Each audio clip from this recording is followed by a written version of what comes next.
आज गोवा मेडिकल कॉलेजीन यनुश गोन्साल्वीस या 24 वर्साच्या तरणाट्याची कूड मॉर्गान आशिल्ली ती काढून एक अनआयडेंटिफाईड बॉडी अशी दिल्ल्या स्वरूपान एक अप्रूप अशी गजाल घडल्या। म्हणजे संवसारान असली गजाल एक क्वचित जाल्या आसतली आणि आमचे गोंय सरकार आजकाल एक नव्यान नवे विक्रम करपाक लागल्यात।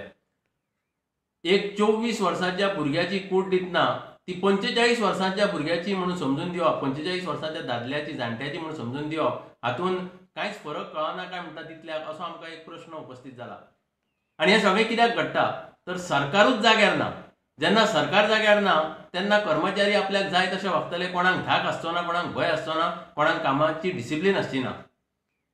आणि जाता कितें की खंयच्याय गोष्टीन भ्रष्टाचार आसूं, मागीर तो गैरव्यवहार आसूं, नाजाल्यार मागीर कितें तरी भितरले भितर भानगडी केल्लेले आसूं, त्या सगळ्या प्रकरणांत जेन्ना कोणाचेर एक सरकारी कर्मचाऱ्याचेर जर आरोप जाता तेन्ना ताका सस्पेंड करतात,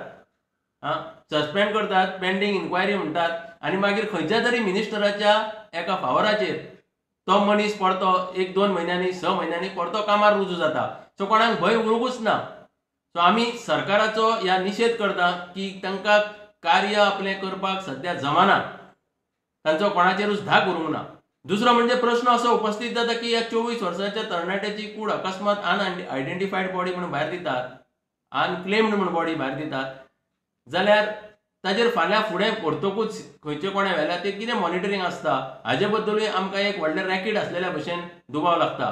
सो आमी मागता आम आदमी पार्टी की ह्या प्रकरणाची खोलायेन ज्युडिशियल चौकशी जावची, ज्युडिशियल इन्क्वायरी जावची, ही मागणी आम आदमी पक्षाची। आणि परतून एक फावट ह्या घडणुकेचो आमी निशेध करता आणि ज्या कुटुंबाचेर ही पाळी आयल्या अशी पाळी कोणाचेर आनी देवा हाडचे न्हय अशें देवा कडेन मागता। आणि यनुश गोन्साल्विसाच्या कुटुंबाक आम आदमी पक्षाची आमी कंडोलन्सीस दिता।